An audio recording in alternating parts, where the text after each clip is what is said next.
आज के इस वीडियो में विज्ञान का जो चैप्टर नंबर 4 के जो मोस्ट इंपॉर्टेंट क्वेश्चन जो एग्जाम में आ सकते हैं या जो बार बार आते हैं वो हम करेंगे। इसमें एमसीक्यू, छोटे क्वेश्चन, बड़े क्वेश्चन, सभी टाइप के क्वेश्चन रखे हैं। ठीक है, वीडियो को कर दो लाइक क्योंकि बाद में भूल जाते हैं। स्टार्ट करते हैं एमसीक्यू के साथ। पहला क्वेश्चन आपके स्क्रीन में दिख रहा है बेटा, एसिटिक अम्ल का रासायनिक सूत्र क्या होता है। तो एसिटिक अम्ल का जो रासायनिक सूत्र होता है बेटा वो आपका होता है CH3COH। ठीक है, आपका क्या होता है बेटा, CH3COH। ओके बेटा, नेक्स्ट क्वेश्चन में आते हैं। एथेनोइक अम्ल का रासायनिक सूत्र क्या होता है। एथेनोइक अम्ल का रासायनिक सूत्र क्या होता है, वो होता है बेटा ये वाला। पहला वाला क्या था, CH3COH, ये एसिटिक अम्ल का था। अब हम इसमें क्या बोला, एथेनोइक अम्ल। ठीक है, एथेनोइक अम्ल का आपसे बोला है तो इसका होता है CH3COH। ठीक है, तो ये क्वेश्चन भी आपका आराम से बन गया। अब आते हैं नेक्स्ट क्वेश्चन में, एथेन।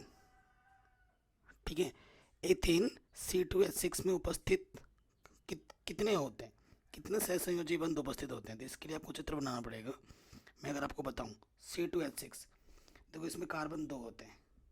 ठीक है, अगर बताऊं सहसंयोजी, आप मतलब समझ ही गए होंगे चित्र के अनुसार। ठीक है, तो ये सिंगल बॉन्ड का मतलब होता है एक एक की आधारित। तो कितने हैं इसमें, 1 2 3 4 5 6 7। ठीक है, तो कितने होते हैं बेटा, 7 सहसंयोजी बंध होते हैं। ओके, ये क्वेश्चन नंबर 3 भी हो गया। अगला क्वेश्चन है, ब्यूटेनॉन में उपस्थित क्रियात्मक समूह क्या होता है। ब्यूटेनॉन, तो नॉन किसके लिए होता है बेटा, कीटोनिक ग्रुप का होता है। Option number C. ठीक है, कीटोनिक का ग्रुप में डबल बॉन्ड जुड़ा होता है। कह रहे हैं निम्नलिखित में से कौन से एक ही समझात श्रेणी में संबंधित नहीं है। एक ही समझात श्रेणी में कौन से नहीं है वो आपको बताना है।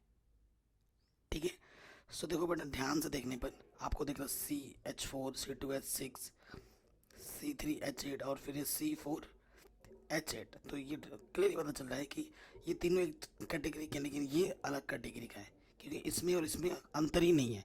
इन सभी में CH2 का अंतर है, CH2 एक कार्बन और 2 हाइड्रोजन का अंतर है, लेकिन इसमें नहीं है। तो ये नहीं है, डी ऑप्शन गलत हो जाएगा। ठीक है, फिर वो आएगा एल्कोहलों के विहाइड्रोजनीकरण द्वारा प्राप्त क्या होता है। ठीक है, तो आंसर आ जाएगा बेटा एल्डिहाइड प्राप्त होता है। क्या प्राप्त होता है, एल्डिहाइड प्राप्त होता है। ठीक है, ये क्वेश्चन हो गया। अगला क्वेश्चन आएगा, एक क्वेश्चन छूट रहा है, मैं बता देता हूँ। एसिटिक अम्ल जो होता है ना, उसमें अम्लीय हाइड्रोजन की कितनी संख्या होती है। बेटा 1 होती है, ये आप लिख लेना। अगला क्वेश्चन है, कार्बन के, अब छोटे छोटे क्वेश्चन जो आते हैं वो आ रहे हैं। कार्बन के 2 अपर रूपों के नाम लिखिए। तो बेटा एक अपर रूप हीरा है और एक अपर रूप ग्रेफाइट है। ठीक है, जो C60 अणु होता है फ्लोरीन क्यों कहलाता है। ठीक है, ये कारण आ सकते हैं। तो जो C60 अणु संरचना में US आर्किटेक्ट बंग मिस्ट्री फ्लोरीन द्वारा तैयार की गई इमारतों की संरचना में समानता दर्शाता है, अतः उन्हीं के नाम पर इसे फ्लोरीन कहा जाता है। ठीक है, तो ये क्वेश्चन उतना इंपॉर्टेंट नहीं, इसे स्किप कर सकते हो। अगला क्वेश्चन है, ऐसे क्वेश्चन बार बार पूछे जाते हैं और ये क्वेश्चन जब मैंने बोर्ड एग्जाम दिया तब आया था। ठीक है, क्या होता है जब कार्बन ऑक्सीजन वायु में जलाया जाता है। तो अगर कार्बन को ऑक्सीजन के साथ जलाओगे तो कार्बन डाइऑक्साइड बनेगा और थोड़ा ऊष्मा निकलेगा, ये लिखना है आपको। मीथेन की इलेक्ट्रॉनिक बिंदु संरचना कैसी होती है। ठीक है, जो आपका मीथेन है बेटा, मीथेन की इलेक्ट्रॉनिक बिंदु संरचना क्या है वो आपको लिखना है। मीथेन का सूत्र क्या होता है, सबसे पहले तो देख लो बेटा, मीथेन का सूत्र होता है CH4, है ना, एक कार्बन और उसके चारों तरफ हाइड्रोजन। ठीक है, ये हमारा मीथेन होता है। अब इसकी इलेक्ट्रॉनिक बिंदु संरचना बनानी है, उसके लिए मुझे कार्बन का परमाणु क्रमांक पता होगा। पहले कक्षक में 2 आते हैं, बचे 4, और हाइड्रोजन का तो 1 होता है। बाहरी कक्षक लेना है हमें, हमें सिर्फ बाहरी कक्षक से मतलब होता है। ठीक है, ये अपने बाहरी कक्षक बना दिया। अब इसको प्रतीक के रूप में लिखो, हाइड्रोजन के बाहर 1 1 है, 1, और कार्बन के बाहर भी बाहर 4 है। ठीक है, सो हाइड्रोजन कोशिश करता है कि उसके बाहर के कक्ष में 2 हो जाएं, यानी कि वो हीलियम बन जाए, और कार्बन सोचेगा कि मेरे अष्टक पूरे हो जाए, तो ये साझेदारी करेगा। ठीक है, यहाँ एक एक हाजिरी करेगा, यहाँ से एक लेगा, एक ले रहे भी रहा है और एक दे भी रहा है।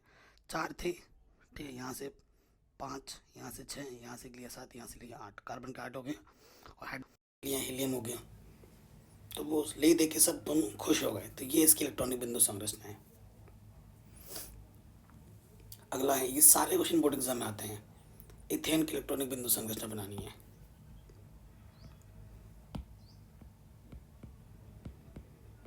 इथेन का सूत्र होता है C2H6। ठीक है, ये इथेन का सूत्र होता है। तो उसके लिए आपको बनाना है, तो क्या हो जाएगा फॉर्मूला देखिए, 2 कार्बन है, हाइड्रोजन कितने, 6। हमें बस बाहरी बाहरी लेना है ना, तो यहाँ से एक बना लेते हैं। ये बाहरी कक्षा बना रहा हूँ मैं।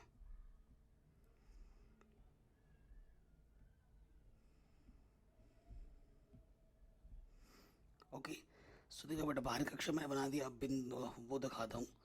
जैसे हाइड्रोजन के बाहर कितना होता है बेटा, एक एक, ठीक है। और कार्बन के बाहर कितना होता है बेटा, 4 होता है। 1 2 3 4, 1 2 3 4, ठीक है। सो देखो, कार्बन के चाहिए 8, ठीक है। तो ये साझेदारी करेगा। अब साझेदारी कैसे करेगा, देखो बेटा, यहाँ से एक लेगा, 5 हो गया, 6 हो गया, 7 हो गया, और यहाँ से ले लिया 8 हो गया, ठीक है। अब इसने भी इसको एक दे दिया है, तो इसके 4 थे, 5 हो गया, 6 7 8, ये आपका आंसर आ गया, ठीक है। कार्बन की बाहरी कक्षा में 4 होते हैं और हाइड्रोजन की बाहरी कक्षा में 1, आराम से बन गया। अगला क्वेश्चन है बेटा एथीन, ठीक है। एथीन की आपको संरचना बना के दिखानी है, इलेक्ट्रॉनिक बिंदु संरचना, वो कैसे होगी। सो देखिए बेटा, एथीन का सूत्र क्या होता है, एथीन एथीन का सूत्र होता है C2H4। क्या होता है बेटा, C2H4।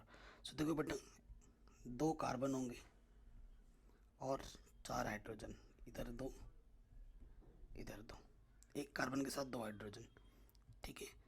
ये पता चल गया। अब हमें बाहरी कक्षक बनाने हैं।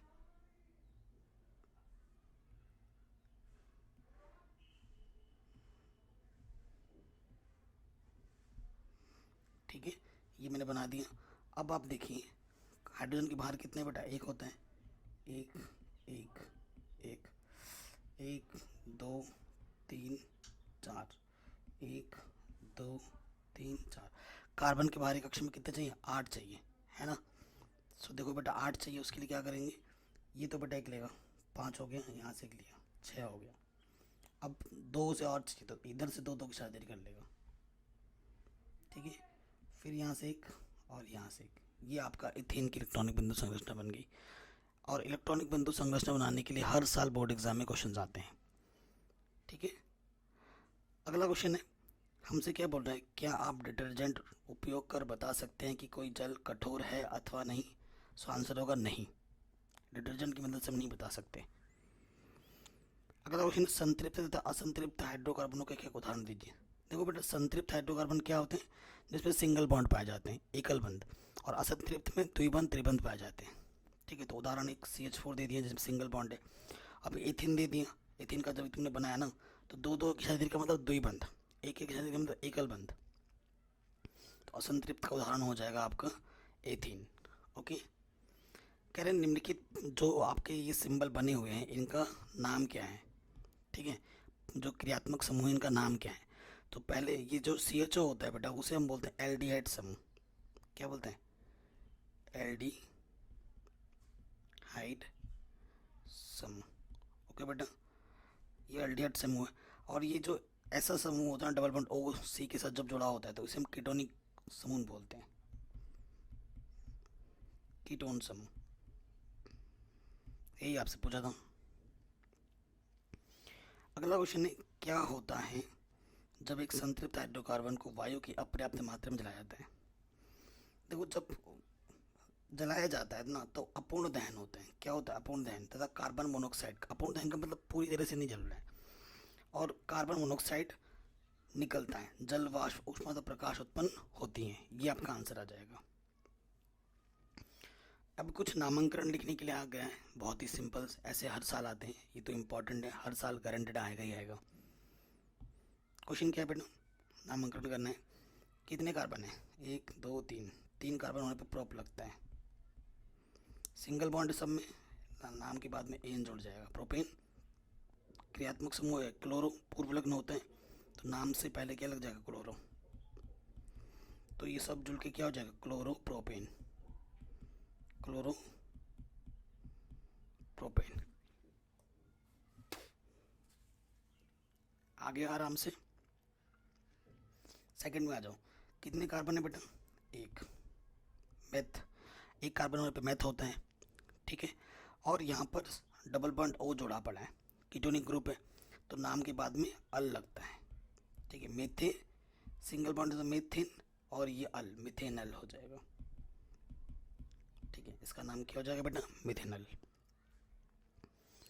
अगला क्वेश्चन है, ज्वाला की प्रकृति क्या होती है जब असंतृप्त हाइड्रोकार्बनों को जलाया जाता है।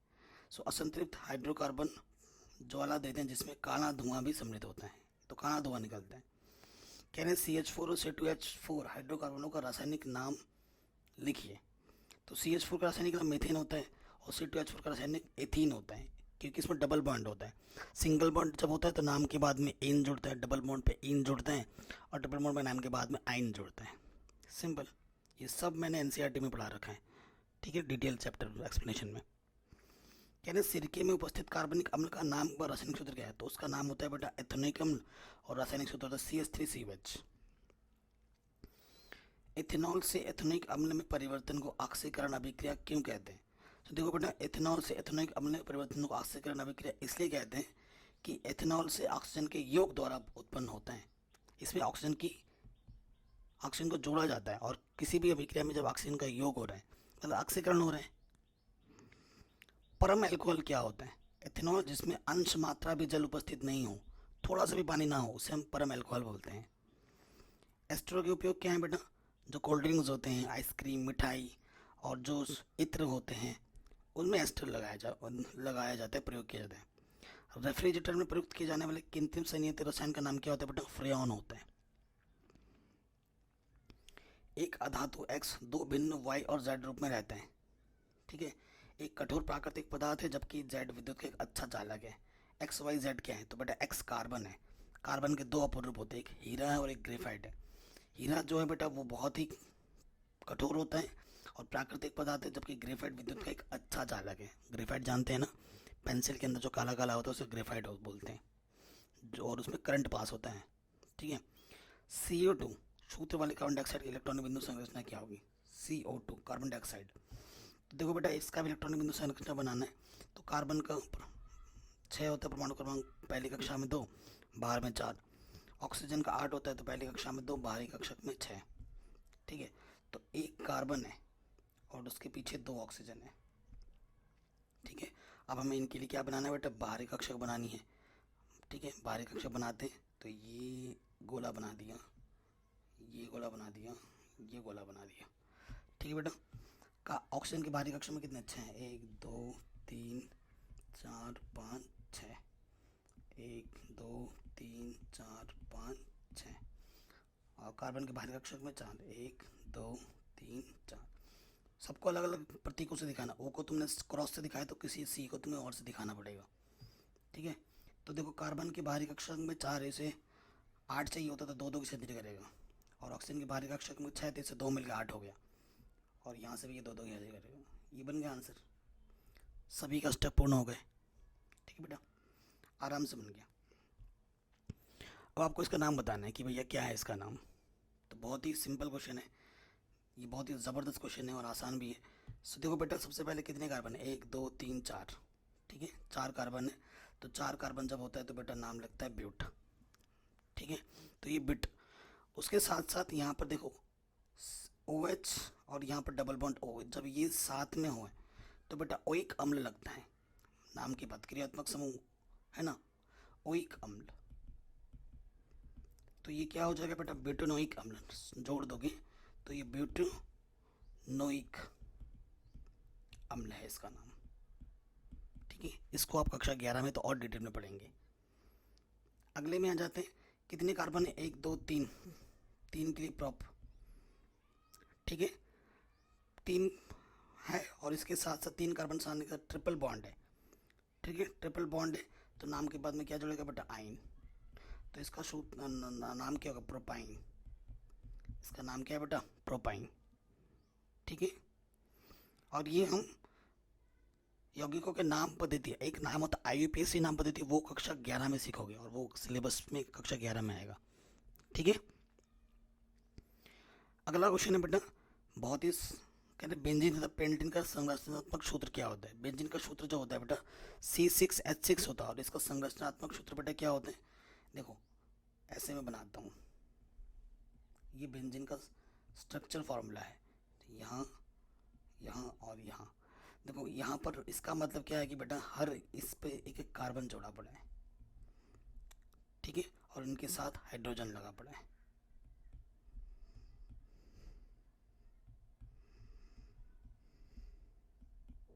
ये होता है संरचनात्मक सूत्र बेंजीन का, ठीक है। फिर हमसे बोला पेंटेन का क्या होगा, पेंटेन का रासायनिक सूत्र बेटा C5H12 होता है। तो C5 4 और ये 5, और सबके साथ एक एक H जोड़ दो, सबके साथ ना बेटा H जोड़ दो, और गिन के देखो आपका आंसर बिल्कुल सही होगा। पेंटेन है ना, नाम से ही पता चल गया कि भैया एन कब लगता है, जब सब सारे सिंगल बॉन्ड हो। पेंट यानी कि 5 कार्बन आएंगे और सबके साथ एक हाइड्रोजन जुड़ेगा, क्लियरली पता चल गया।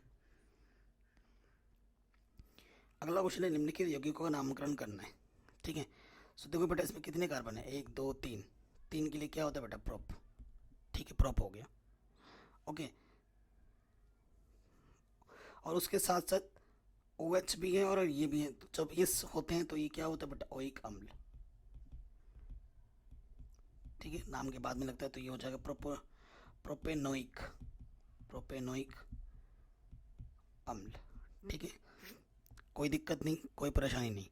अब इसमें देखो कार्बन 1 है, ठीक है, कार्बन 1 होने पर क्या होता है बेटा, मेथ होता है, और ये कीटोनिक ग्रुप है, डबल बॉन्ड O जब होता है कीटोनिक ग्रुप होता है, नाम के बाद में अल जुड़ेगा, तो ये क्या हो जाएगा बेटा, मिथेनल, ठीक है। ये क्वेश्चन भी, ये जितने भी क्वेश्चंस मैं करा रहा हूँ बेटा ये बोर्ड एग्जाम में कभी ना कभी पूछे गए हैं। अगला क्वेश्चन आपसे पूछ रहा है, ब्यूटेन के लिए आप कितने संरचनात्मक समूह, ठीक है, ब्यूटेन के लिए आप कितने संरचनात्मक समूह का चित्रण कर सकते हैं, ये आपसे पूछ रहे हैं। तो देखो बेटा 2 टाइप के ब्यूटेन फॉर्मूला होता है, ठीक है, 2 टाइप के होते हैं, एक तो होता है बेटा एन ब्यूटेन, ठीक है, और एक होता है आइसोब्यूटेन, ठीक है, एक होता है एन ब्यूटेन और एक होता है आइसोब्यूटेन। दोनों की मैं चित्र बना के दिखा रहा हूँ आपको एक एक करके। सो सबसे पहले मैं बनाता हूँ एन ब्यूटेन की। तो ब्यूटेन, ठीक है, सिंपल, कार्बन 4 आएगा, 3 4, एन है तो यानी कि सब में सिंगल बॉन्ड जुड़ेगा, सीधी सी बात है, सब में एच जोड़ दूँ, तो ये हो गया बेटा मेरा एन ब्यूटेन का सूत्र, ठीक है, एन ब्यूटेन बन गया। अब मैं बनाऊंगा आइसोब्यूटेन, तो थोड़ा सा इसमें क्या होता है फर्क, बस संरचनात्मक का फर्क है, बाकी सूत्र तो आपका वैसा ही रहेगा, सिर्फ फर्क जो होगा बेटा वो संरचनात्मक का होगा,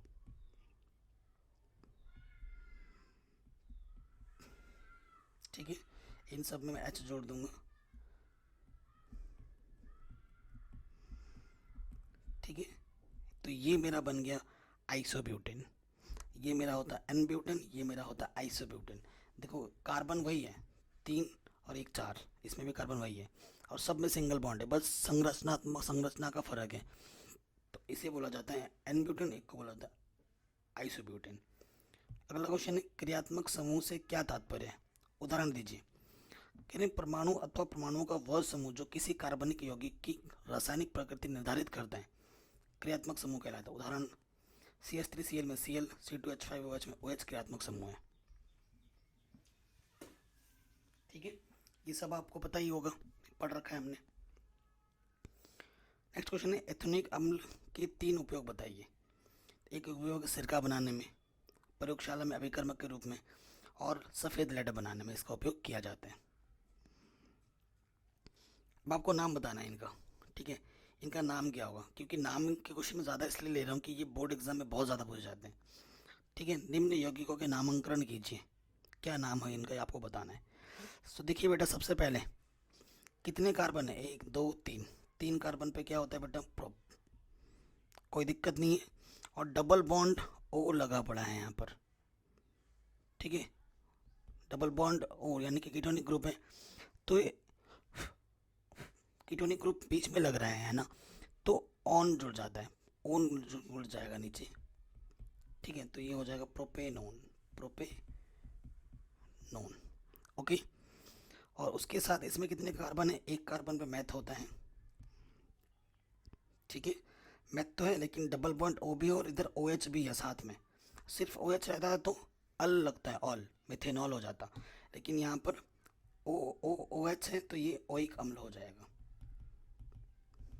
ठीक है। तो नाम पूरा क्या बन जाएगा बेटा, मेथेनोइक अम्ल, मेथेनोइक अम्ल,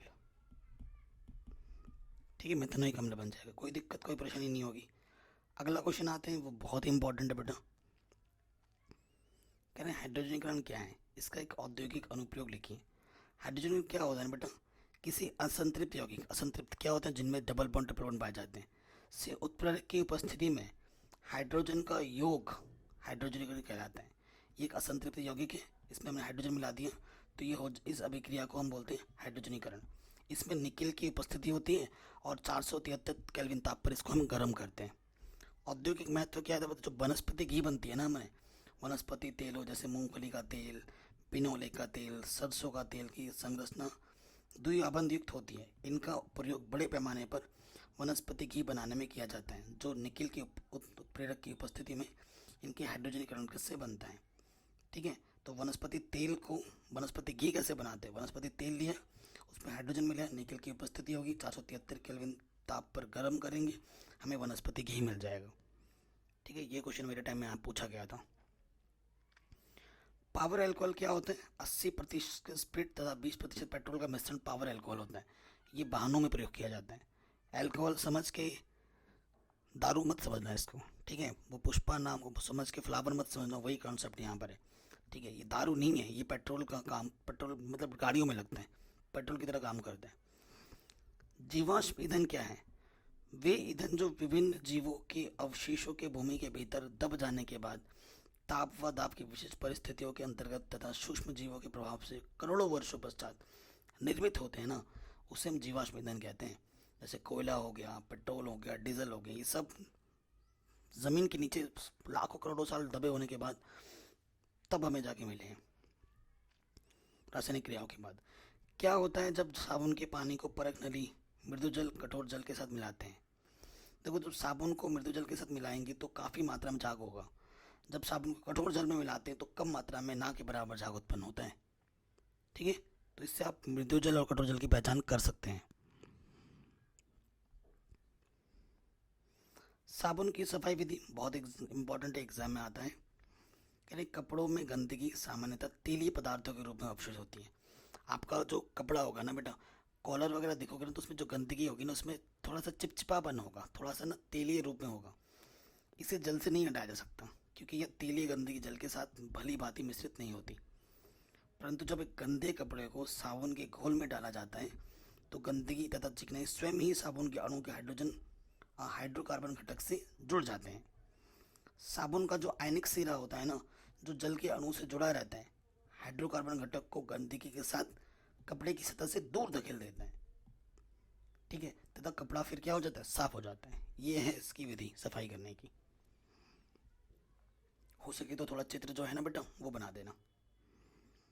कहीं इलेक्ट्रॉनिक बिंदु संरचना बनानी है आपको, ठीक है।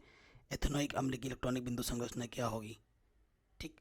सो देखो बेटा, अभी मैंने आपको बताया एथेनोइक अम्ल, अभी एथेनोइक अम्ल का बनाना है तो मैं आपको बताता हूँ।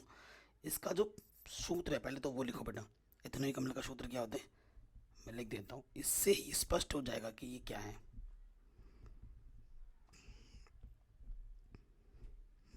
ये इसका सूत्र है, ठीक है। अब इसी के आधार पर तुम बना सकते हो। देखो, यहाँ पर एक कार्बन होगा, यहाँ एक कार्बन होगा, यहाँ एक ऑक्सीजन होगा, ठीक है, यहाँ एक ऑक्सीजन होगा, यहाँ एक H होगा, यहाँ एक H होगा, यहाँ एक H होगा, यहाँ एक H होगा, ठीक है। अब आपको क्या लेना है बेटा,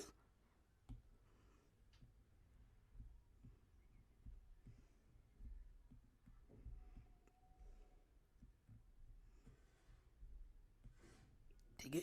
अब इसका संरचना बनाना है, तो ये क्वेश्चन बोर्ड एग्जाम 2016 में पूछा गया था। तो आपको पता है हाइड्रोजन के बाहर एक होता है, एक, तो हाइड्रोजन, ठीक है। ऑक्सीजन के बाहर कितना होता है, 6 होता है, 1 2 3 4 5 6। कार्बन के बाहर 4 होता है, कार्बन को स्टार से दिखाओ, 1 2 3 4, ठीक है, 1 2 3 4। ऑक्सीजन को बाहर कितना होता है, 6, 3 4 5 6, ठीक है। कोई दिक्कत नहीं, कोई परेशानी नहीं। सबसे पहले देखो बेटा, यहाँ से एक एक हो जाएगा, 6 हो गया, इसका एक 7 हो गया, और यहाँ से एक 8 हो गया, ठीक। और इधर से क्या हो जाएगा, इसके बाहर कितने 6 हैं, यहाँ 2 2 से शादी कर लेगा, 2 2, तो 6 और 2 और 4 और 2 6, और इधर से एक 7, ठीक है। हाँ, और इधर से एक एक ही कर लेगा, ठीक है। तो इधर 8 हो गया, और ये जो बच रहा है ना, ये वाला इधर से एक कर लेगा, और ये वाला इधर से एक कर लेगा। हो गया संरचनात्मक सूत्र, सबके बाहरली कक्ष पूर्ण हो गए आपके आराम से, ठीक है। नेक्स्ट आपसे बोलना है इलेक्ट्रॉनिक बिंदु, हाइड्रोजन सल्फाइड। हाइड्रोजन सल्फाइड का क्या होता है बेटा, सूत्र मेन चीज़ है। हाइड्रोजन सल्फाइड का होता है H2S। सल्फर का कितना होता है, 16, 2 8 6, और हाइड्रोजन का तो एक ही होता है, पता ही चल रहा है आपको। तो इधर मतलब सल्फर 1 है, हाइड्रोजन 2 है, तो उसी हिसाब से बन जाएगा आपका, है ना। तो सल्फर का ये हो गया, हाइड्रोजन का छोटा छोटा बना देते हैं। तो हाइड्रोजन का एक, सल्फर का 16, 1 2 3 4 5 6, ठीक है। सो सल्फर को 8 अष्टक पूर्ण करना, यहाँ से निकलेगा 7, यहाँ से निकलेगा 8, हो गया। फिर है एथिल एल्कोहल, ठीक है। एथिल एल्कोहल का सूत्र जो होता है बेटा C2H5OH, ठीक है। कार्बन कितने हैं, 2 हैं, C2H5, ठीक है। फिर O, इसके साथ फिर H।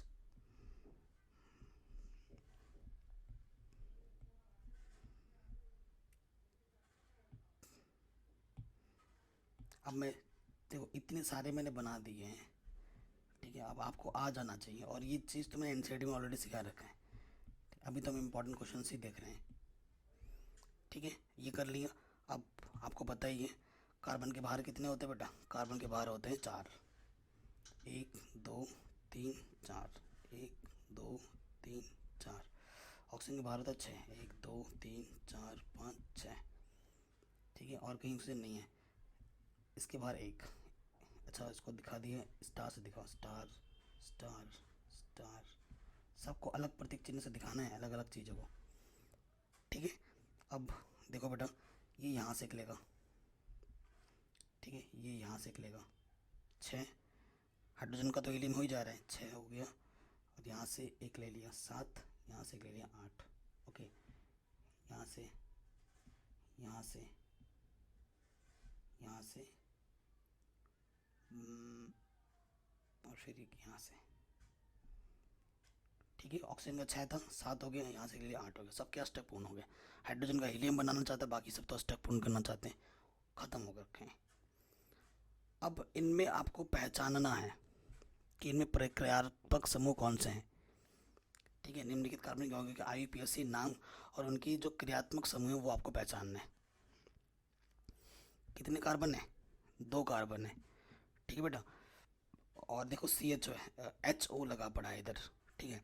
तो इसका ना सूत्र जो है बेटा वो तो है एथेनल, और जो समूह है बेटा क्रियात्मक समूह वो है बेटा CHO, ठीक है। क्रियात्मक समूह क्या है बेटा, CHO, ठीक है। कोई दिक्कत कोई परेशानी नहीं। सेकंड वाला बेटा क्या है, 1 2 COH है, यानी कि ओइक अम्ल है ये, इसका नाम क्या होगा, 2 कार्बन है, एथेनोइक अम्ल हो जाएगा, एथेनोइक अम्ल। और क्रियात्मक समूह क्या होगा बेटा इसका, COOH।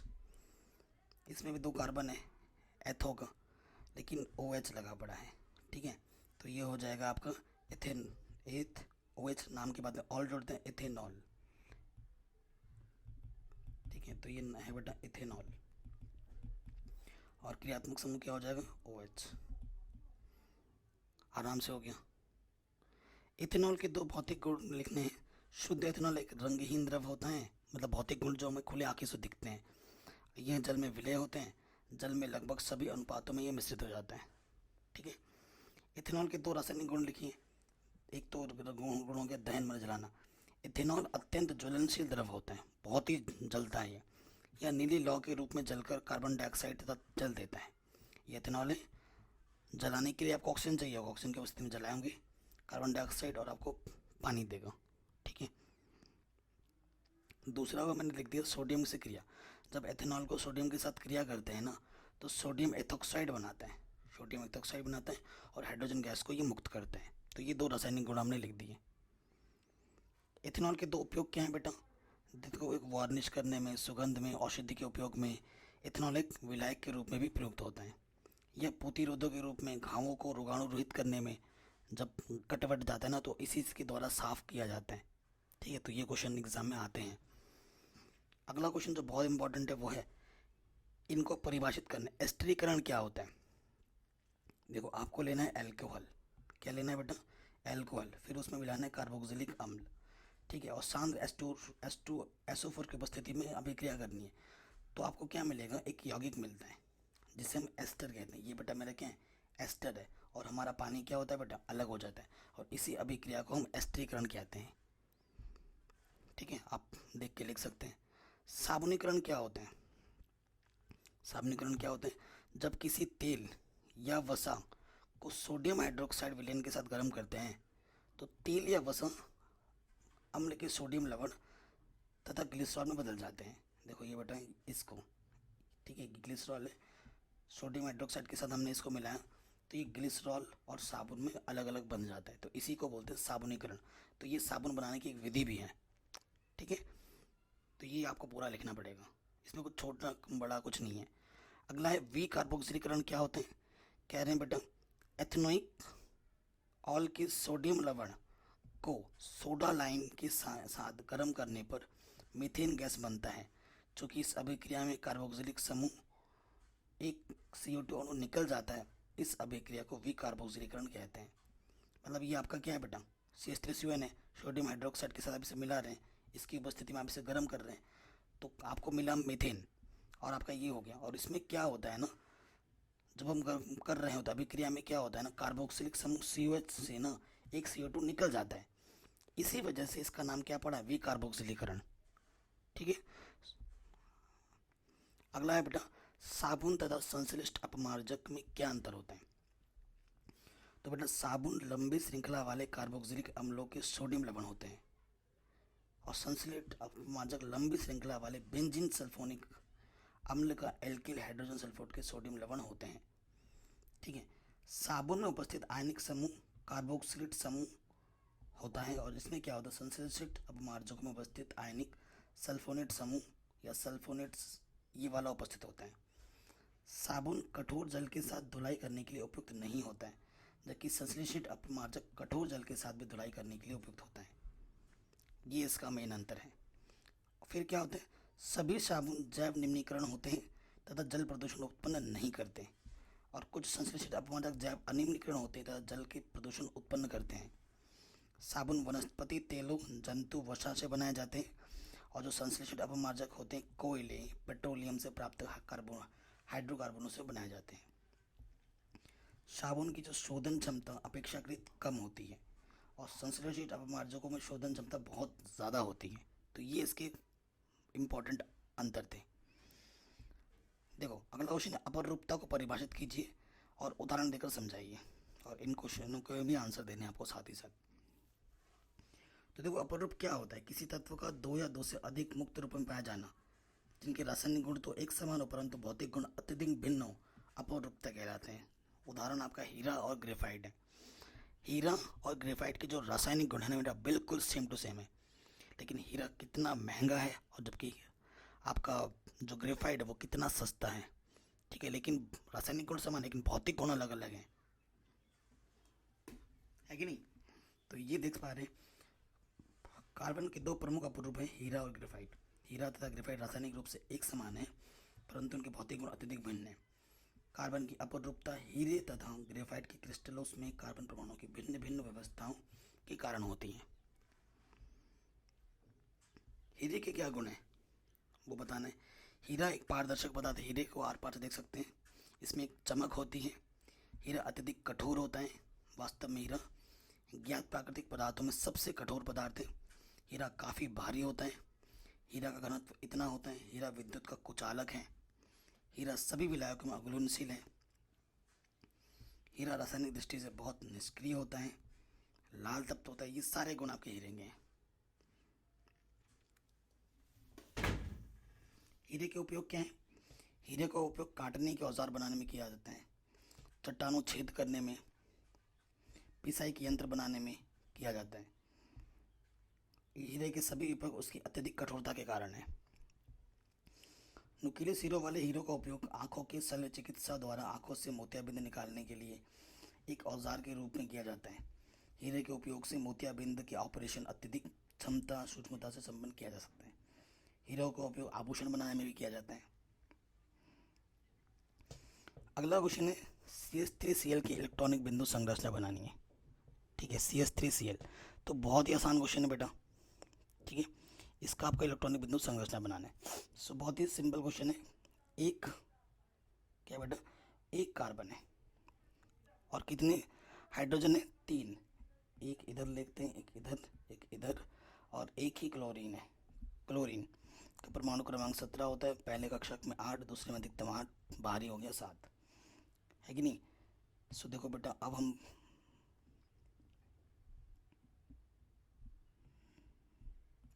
इतने सारे क्वेश्चंस मैंने करा दिए, आशा करता हूँ आपको समझ में आए होंगे सारे।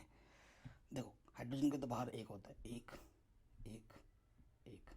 कार्बन क्लोरीन के बाहर 7 है, 1 2 3 4 5 6 7। और कार्बन के बाहर 8, एक। कार्बन के बाहर 4 होता है, 1 2 3 4, क्योंकि कार्बन का परमाणु क्रमांक 6 प्रथम कक्षक में, तो बाहर में 4। और हाइड्रोजन को तो एक ही होता है। कार्बन को 4 चाहिए, यहाँ से एक ले लेगा, 5 6 7, और इसको 7, इसको बस एक ही चाहिए। और ये सबके अष्टक पूर्ण हो गए। हाइड्रोजन हीलियम बन गया, कार्बन का भी अष्टक पूर्ण हो गया, क्लोरीन के भी अष्टक पूर्ण हो गए। आराम से इसका आंसर आ गया। नाम बताना बेटा। निम्नलिखित यौगिकों का नामांकन कीजिए। ऐसे इतने ज़्यादा क्वेश्चंस लिए हैं क्योंकि ये बार बार आते हैं। ठीक है, सो देखो बेटा, ये बहुत ही सिंपल सा क्वेश्चन है। आप खुद देखें पहले वाले क्वेश्चन को। कितने कार्बन है? 1 2 3, प्रोप। और ये डबल बॉन्ड आ गया, क्या जुड़ जाएगा? इन। ठीक है, तो ये हो जाएगा प्रोपीन। ठीक है, इसमें देखो कितने कार्बन है? 2। 2 में क्या होता है? इथ, है ना? और ये डबल बॉन्ड O है, यानी कि बाद में अल जुड़ेगा नाम के। ठीक है, तो ये क्या हो जाएगा? इथेनल। क्या हो जाएगा? इथेनल। आगे आते हैं नेक्स्ट क्वेश्चन में बेटा। सजातीय श्रेणी क्या है? एक उदाहरण देकर समझाइए।